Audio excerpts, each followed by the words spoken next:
Hi, Anna here, and in this video we're going to be covering the basics of RISC-V. So we're going to start with a simple C program saying hi, and then we'll translate the line by line into RISC-V to see how it all works under the hood. So for this video, I'll be using QEMU. QEMU is a tool that lets you run a program built for one CPU architecture on a completely different one. So it's going to act like a RISC-V virtual machine for our RISC-V assembly code. So let's start with creating our Hello C program first. And the extension for it would be C. Let's open it in Visual Studio Code. So first what we need to do is we need to include UniSTD library. And I have Copilot helping me. Then we need to declare main, and what we want to do first is to declare constant char message that would hold our message, and we just want to say hi exclamation point and a new line. Now we need to use a write system call, and write system call has three parameters. First parameter is 1 because we want to display a message to the terminal. Then we want to actually display our message, and the last parameter is the size of the message that we want to display. In this case, we can count hi as 2 characters, then exclamation point and a new line, it would be 4. And finally, we can use exit to immediately terminate the program with exit code 0. So what we want to do now is just check if it runs and displays our message. So for that, we just use GCC, and we want to say hello c.c, and the output would be hello underscore c. Okay, now we can run it. Okay, and here we can see our message. So what we want to do now is we want to see how we can translate each line into the RISC-V program. So first we want to create our RISC-V file. So we just say touch hello underscore v for RISC-V, and extension would be .s. You can also see some extensions like a capital S or ASM. I have another video for MIPS assembly language and I used ASM. So extension just depends on the tool chain that you are using. So now that we created our file, let's go and pull it up. Okay, so we want to see side by side how we can translate our C into .s. So an assembly code is typically divided into sections. So the first is a data sections for initialized data. Then there is a BSS section for initialized data. Variables that don't have values yet, and then there is also a text section that contains actual instructions. So now let's declare our first section, which would be the data section. So this is where the message would go, so we need to say message, and we can use ASCII Z, which is an assembly directive to store our hi message, and we need to add a new line here. Now we can declare a next section, and this is the text section where our actual code's gonna go. And in this section we want to define the global start, because we want a linker to know that this is an entry point.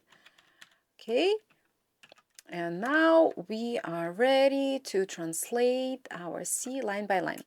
All right, so we already declared the message right here in our data section. Now we want to look at the write system call, and write system call has 4 elements in it. So we have a write system call itself that we need to load into a register, and then we have these 3 parameters that we need to load into other registers as well. So let's look at the registers that we can use And here I have a calling conventions for RISC-V, and here is the list of registers and their ABI names with the description.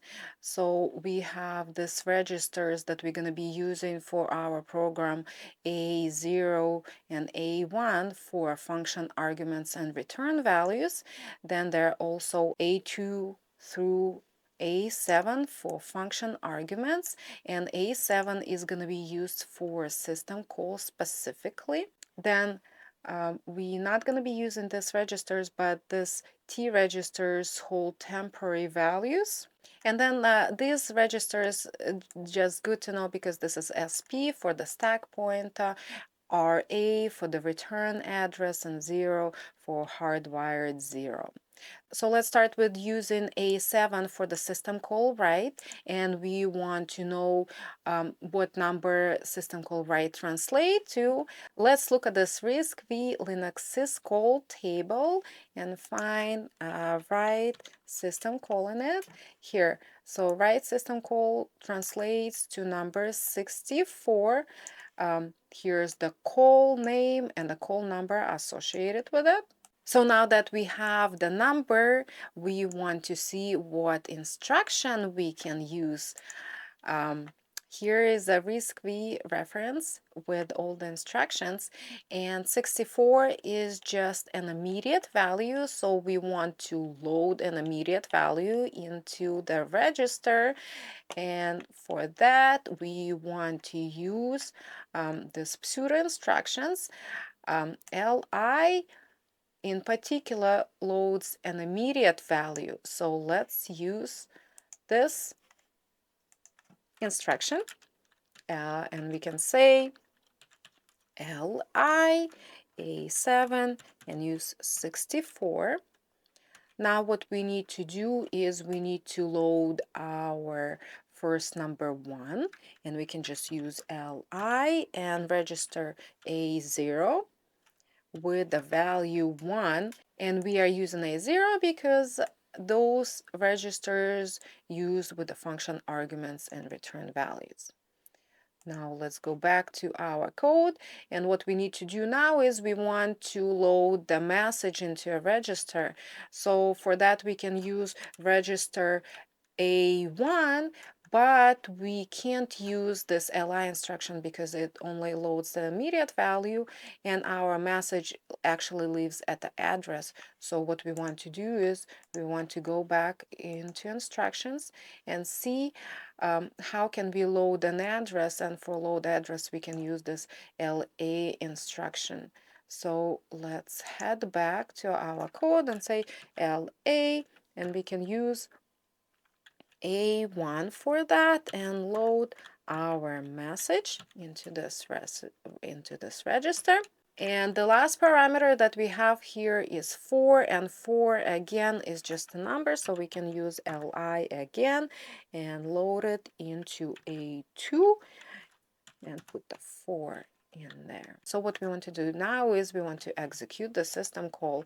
So to do that, we can just look at the instructions, and here we have a particular instruction that transfers the control to the OS, and that one called ecall, environmental call.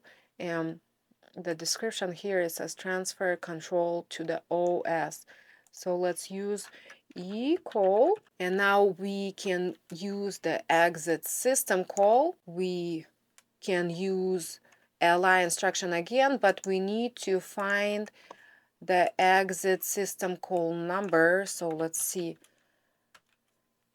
The exit system call number would be 93, and for the system calls we use in A7. So let's use li instruction with register A7 and load 93 in that, because 93 is an exit system call.